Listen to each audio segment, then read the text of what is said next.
Tell your mother that Lil Tjay is dropping an album, and one of the songs on that album is with NBA YoungBoy. So let me show y'all how to make those saucy, emotional Lil Tjay and NBA YoungBoy drill beats. By the way, all the piano presets I used in this beat are from Scorch. You can get 10% off with the coupon code on screen right now, and there's a link with more information down in the comments and description. So make sure you check that out. For major scales, some good emotional progressions to start out with are 2-5-1 or 2-4-1. And then for minor scales, my go-to chord progression for these kinds of melodies is a 1-3-6-7 progression like I have here, and that's what I used for this beat. Sometimes I'll switch up the order and do a different variation of this.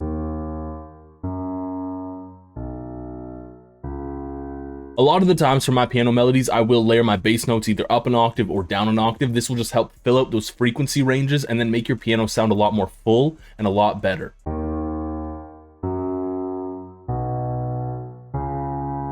So for these kinds of melodies, there's two tricks I like to do for my chords to really flesh them out and make them sound a lot more interesting. So right here, we just have the natural triads for these chords.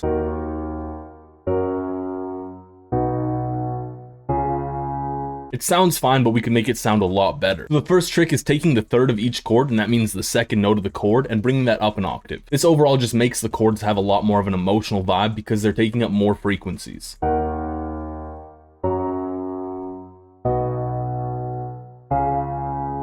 The other trick I like to use just to make any chord progression sound better or more complex is I like to make my chords tick. They gotta be tick, they gotta have all those notes in them. One way you can do that is just by adding the 7th for a chord. You can even extend that by adding the 9th. Or another great trick that I like to do is I like to layer one of the chord notes up or down an octave. Another super important thing to keep in mind with your chords is to have common chord notes. This will make sure that your chords are not jarring when they transition from one chord to the next chord. They don't have to be the exact same notes, but as long as they're close together, it won't be super jarring. I think these two chords are a great example of that because I'm going from the 3rd to the 6th, and that's a pretty big jump between the two chords. Even when you raise the 3rd up an octave, you can still see that there's all this space here and it's quite a big jump. So then just layering the bass note of the chord up an octave made it transition so much better just because there isn't that big jump between the chords anymore.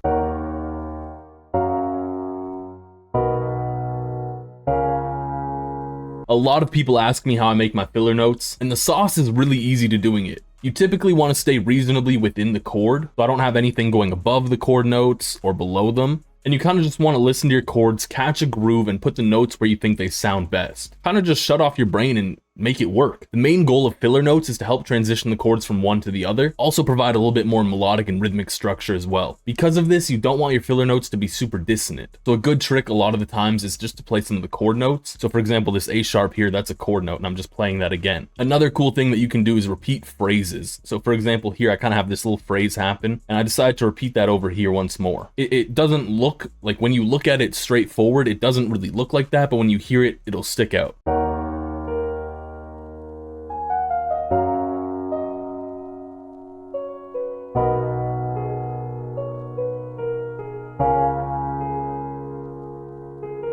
I took that piano and then I layered it with another piano. I think layering your instruments is a really great way to give them a new sound and also to fill up the frequencies, make your whole beat sound more full, and it really comes in handy when it comes to arrangement, and we'll talk about that a little bit more later. A lot of people ask me, how do you layer your sounds? And realistically, you just want to find two sounds that sound good together. So here's the layered piano on its own.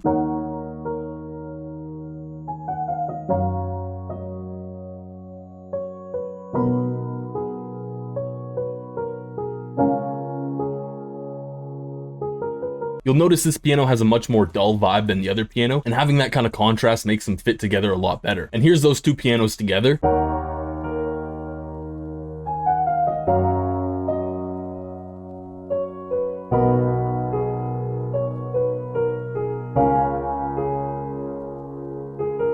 It's pretty easy to notice that it just fills up a lot more space and it gives more of a warm vibe, which you really want with your sound. As for effects, it's pretty common to add some kind of reverb to your pianos, especially if you're going for an emotional vibe. Other than that, you don't really have to do too much. Then you want to add some piano flair on top of that, and a lot of the times it'll look a lot more complex than it actually is. So the way I like to break it down is in 2-bar patterns. So I create this 2-bar pattern here, and typically it's best to stick to just around 5-ish notes. You don't want to really go all over the place, but you can play around with octaves a little bit. I also added in this little accidental here just to give the the piano a little bit more flavor and a little bit more of a realistic sound. So then with that 2-bar pattern, you want to copy it over and just change up some of the notes. You can add in a little bit extra, and pretty much I just kept all of these notes the same and then just added in this G sharp here. So then we have this 4-bar pattern, and you can do the exact same thing. Copy it over, change up some of the notes, move some notes around. You'll notice this is identical to this, and this is kind of similar, but instead of going down, I go up, and then I add in a few more notes here.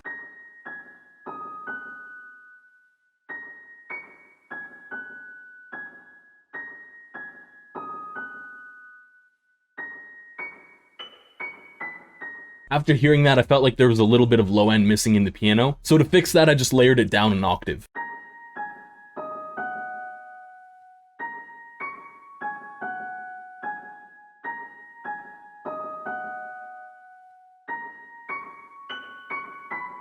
And this all goes back to just filling up that frequency range to get a more full, warm, and good sound overall. Then I added in this vocal chop.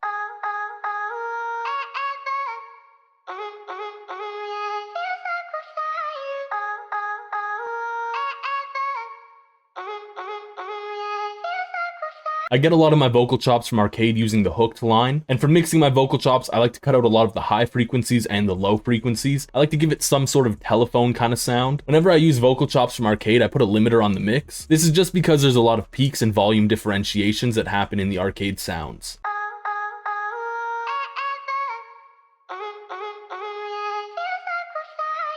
So you can see here, this is the first bit of the vocal phrase, and it's a lot louder than the next part of the vocal phrase. So to fix that, you just want to bring your threshold down to the lower peaks. So that's around here. And then usually I put my ratio from somewhere to 2 to 3. And then of course you got to slap some reverb on that. So here's how it sounds without any effects. And then with the effects. And here's the melody all together.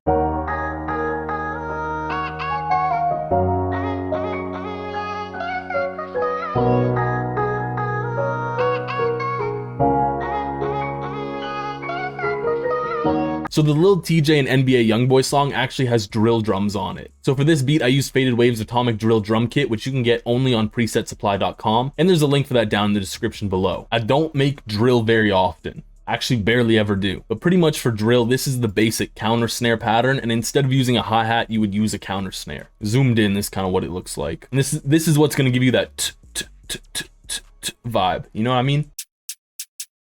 So from there, I just copy it over. I make a 2-bar pattern. I add a few embellishments, just kind of like this. Throw in a little bit here and there, like here. Pretty much all there is. Like, these are the only notes I added in extra. I didn't want this to be too busy because I was imagining this beat being for an artist. So then I just took this 2-bar pattern and copied it over to be 8 bars. That's it. That's all there is to it.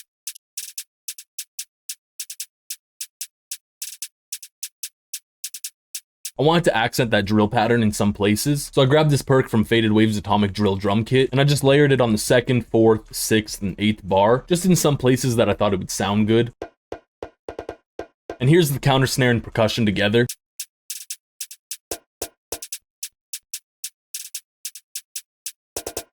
Now for drill, there's a few different clap or snare patterns that you can use. Having your snare or clap hit on the 3rd and the 8th beat is just one of those patterns. I kind of went with this pattern just because I like when the snare hits on the 3rd a lot more.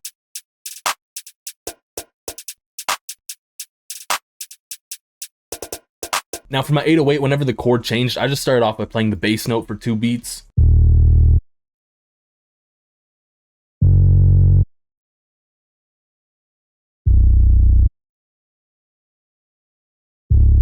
And it's really important for you to have full control over your drill 808s. The one way you can do this is just by using the ADSR envelope, turn everything but the hold down, and this is just going to make it so that the 808 only plays for this length of the note. From there, I added in a few other bass notes, just playing when I thought it would sound good.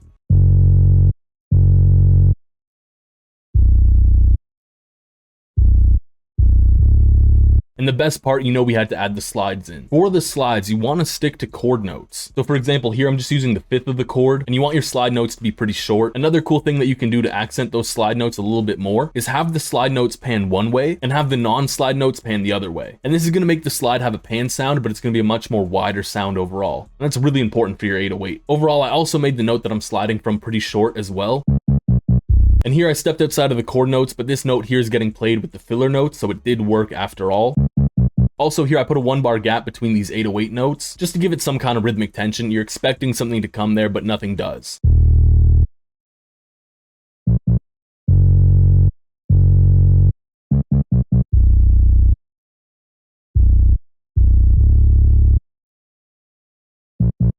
The kick is pretty similar to the 808. I just have it hitting on the 1st, 3rd, 5th, and 7th bar. Outside of that, I just have it in moments where I want it to accent. So for example, here we have the 808 playing, and then I have the kick come in when the 808 ends. This accentuates that rhythmic tension I was talking about before. And then also I added in the kick on the slide notes here as well.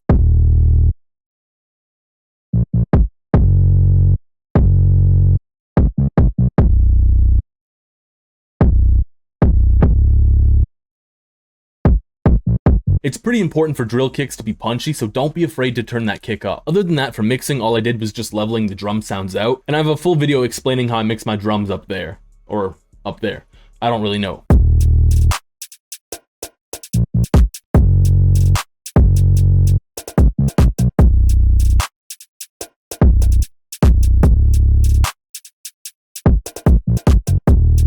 It's really important for drill to include sound effects, risers, and fills. So I pretty much just went into the fill section of Faded Waves Atomic Drill drum kit, found one I liked, dragged it in, easy, that's all I did. Then I added in these 2 risers. I felt like the first one led into the fill pretty nicely, and then I added in the second riser just to accentuate that the drums were about to start.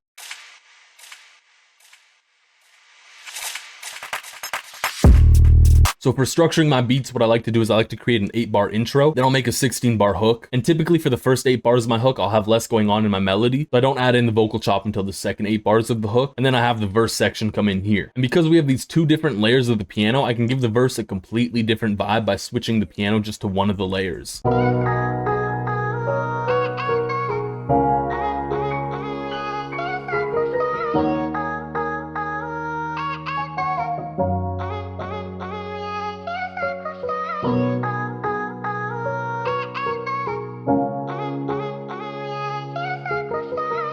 Then I just automated some Fruity Love filter in there, and I just gave it the underwater effect. So all you need to do to achieve that effect is go into the presets, select Simple Triangle Low Pass LFO, and then just turn down the resonance, otherwise it will clip and just sound really bad.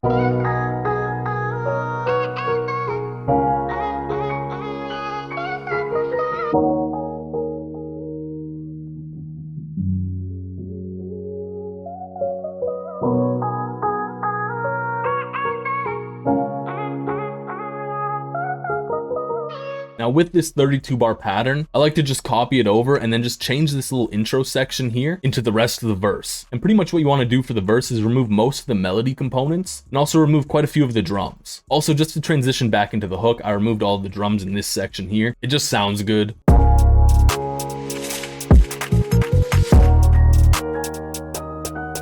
It's also really nice just to remove the kick from some sections like I did here, because the kick is really punchy and having it play too much will kind of get annoying for the listener to hear.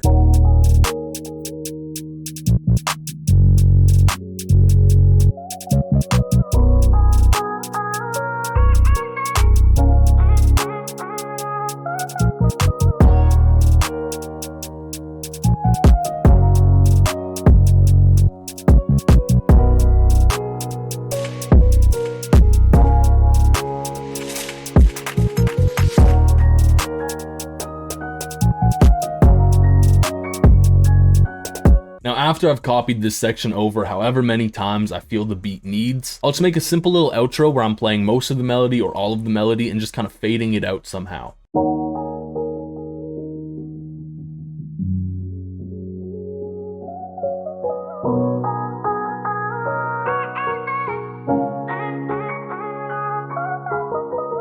And here's the full thing.